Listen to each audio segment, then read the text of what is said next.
지난주는 언약의 표로서 행한 할례에 대해 살펴보았고, 바로 그 사건 후에 여호와 하나님이 아브라함에게 나타나셔서 아들을 약속하는 장면, 축복의 약속이 담긴 장면을 보겠습니다.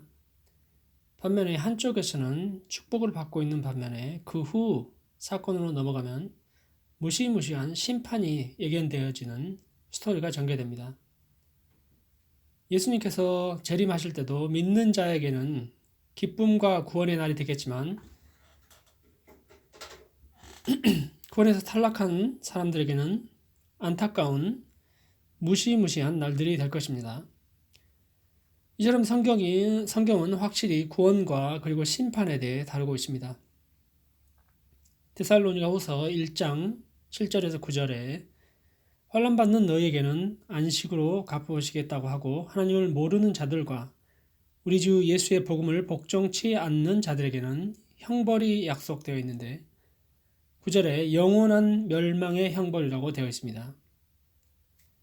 요한계시록 1장 7절에 예수님이 구름 타고 오시는데 믿는 자들에게는 영생과 영광, 참된 기쁨이요 불신자들에게는 심판과 영원한 형벌과 공포의 날이라고 분명히 얘기하고 있습니다. 괜히 공포를 조장하는 것은 잘못된 것이지만 진리를 가르치고 전파하는 일은 반드시 우리의 몫이 될 것입니다. 요즘 예수님 밖에도 구원이 있다는 교회들도 많이 있고요. 한번 들어는 봅니다. 무슨 주장을 하는지요. 글쎄 제가 하나님은 아니니까요. 옳다 그르다의 입장을 들어보고 있긴 합니다. 하도 그런 것이 많아요. 예수 복음을 전하지 않았더라면 이 신약 성경은 기록될 이유가 없었습니다. 그 유일무이한 복음 때문에 겪은 환난과 핍박의 역사가 아닙니까? 어떤 면에서는 굉장히 영을 의심해 봐야 하는 중요한 문제라고까지 생각이 되어집니다. 예수님 아니어도 하나님을 잘 알 수 있다면 바리새인교 그대로 놔두면 되었을 텐데 그렇지 않다는 겁니다. 영접하는 자 곧 그 이름을 믿는 자들에게는 하나님의 자녀가 되는 권세를 주셨으니 했습니다. 이러한 신약 성경의 기록들에 대해 잘 생각해 보아야 할 것입니다.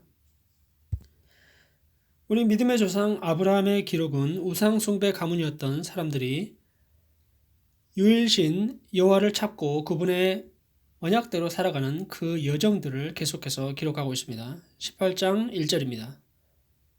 여호와께서 마물의 상수리 나무들이 있는 곳에서 아브라함에게 나타나시니라. 날이 아주 뜨거울 때 그가 장막문에 앉아 있다가 그렇죠. 여지껏 환상 중에 나타나셨거나 말씀으로 하셨던 기록은 있었지만 실제로 하늘에서 사람의 형상으로 내려오셨네요. 2절입니다. 눈을 들어 본즉 사람 셋이 맞은편에 서 있는지라.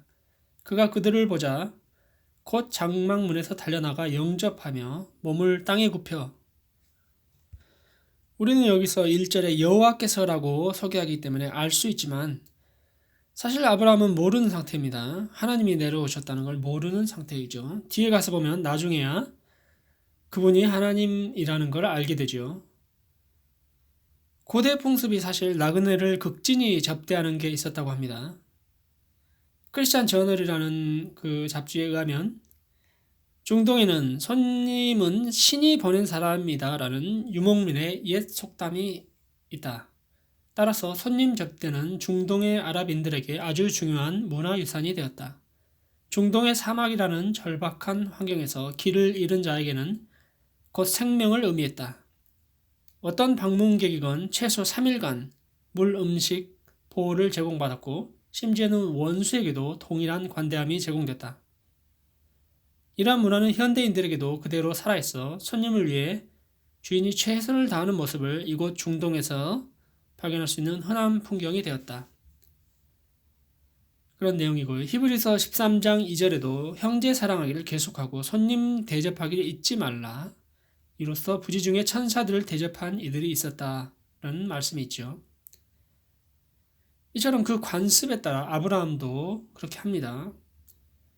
그 외에도 득이 되는 것들도 있었겠죠. 손님들에게 정보를 얻기도 하고 또한 그렇게 대접하는 그 자체가 한 부족의 족장으로서 그게 명예로운 일이라고 인정되었던 그런 풍습이 있었던 시대이기도 합니다. 3절부터를 보면 이것은 그런 풍습을 뛰어넘어서 이웃을 온전히 사랑하는 마음에 아브라함의 마음을 볼 수가 있습니다. 이르되 내 주여, 여기서 주여는 아도나이가 하나님을 부를 때 사용하는 히브리어라면 여기서는 아도니, 손 윗사람을 부르는 존칭의 단어입니다. 그래서 아직 하나님인지 모르죠. 명색이 족장인데도 그 나그네를 향해 굉장히 존칭을 사용하고 있고요. 내가 주께 은혜를 입었사하면 언제 봤다고 은혜를 입습니까? 원하건대 종을 떠나가지 마옵시옵고 이러고 있습니다.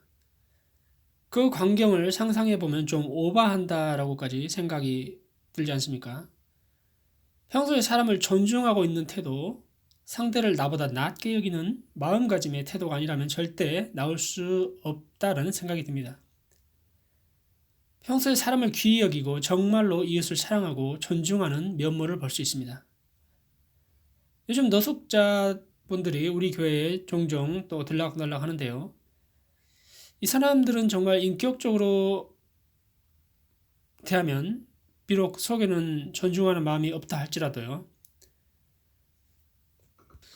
근데 그런 속에서부터 나오는 존중하는 마음들이 진짜이겠지요.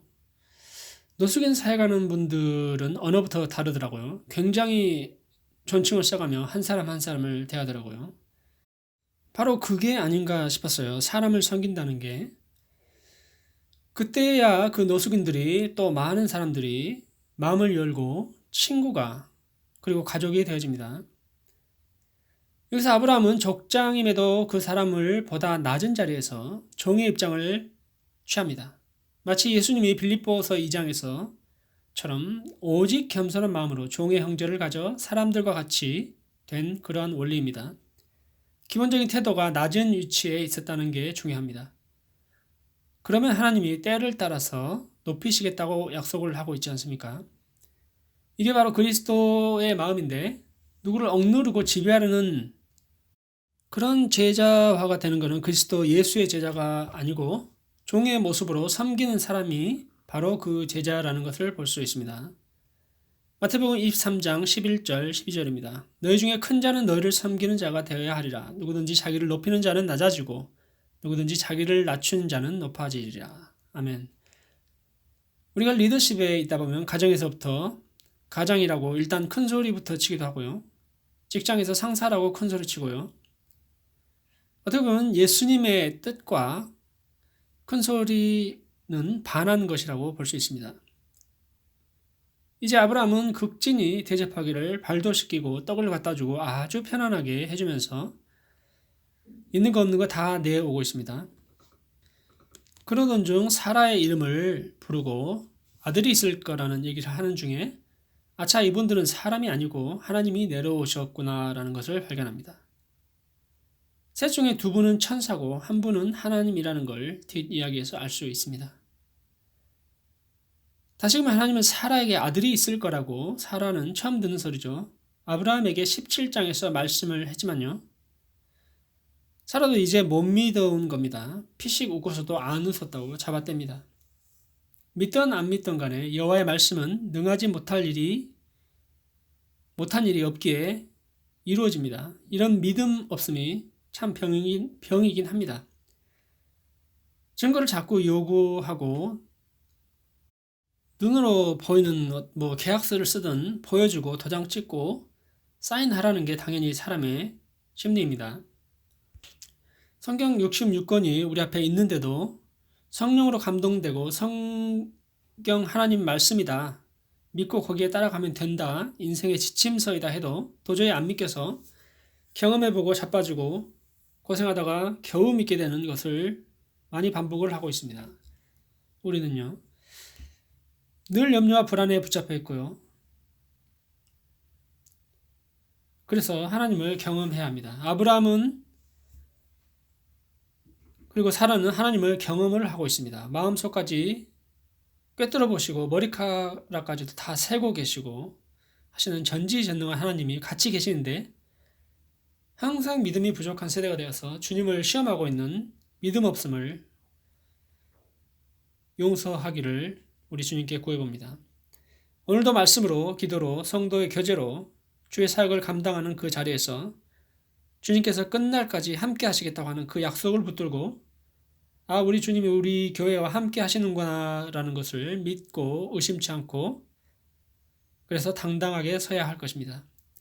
그리고 개인의 삶의 영역에 우리 주님의 함께 하심을 아브라함이 주를 만났던 것처럼 성령으로 함께 하시는 주님과 함께하며 매일 교제하며 그분의 모습이 나를 통해 교회를 통해 나타나는 증거되는 나날들이 되기를 기도합니다. 이제 16절부터 이어지는 내용은 소돔에 대한 심판의 내용을 담고 있습니다.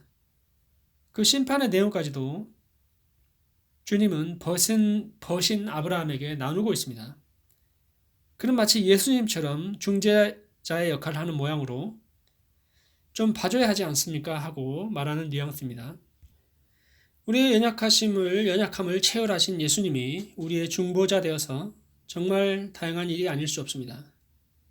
그 사랑이 많으신 하나님 예수를 믿어 의에 이르고 구원에 이르는 사람들이 많아져서 심판날의 심판을 면하는 하나님의 사람들이 많아지기를 바라며 기도하겠습니다. 주님, 때론 복과 저주의 말씀을 보여주시면서 우리에게 경각심을 일깨워 주시니 감사합니다. 아버지 안에 있으면 함께 하시면 뭐가 문제이고 걱정이겠습니까? 믿음 없음과 연약함까지도 자녀는 다 용납이 되어주고 그리고 믿음을 더해주는 너그러운 아버지 하나님께 감사를 드리며 주님 주신 약속의 말씀을 붙들고 이 세상에 섬기는 자, 그래서 주님이 쓰시는 모든 일꾼 되어지게 우리를 도와주옵소서. 예수님 이름으로 기도드립니다. 아멘.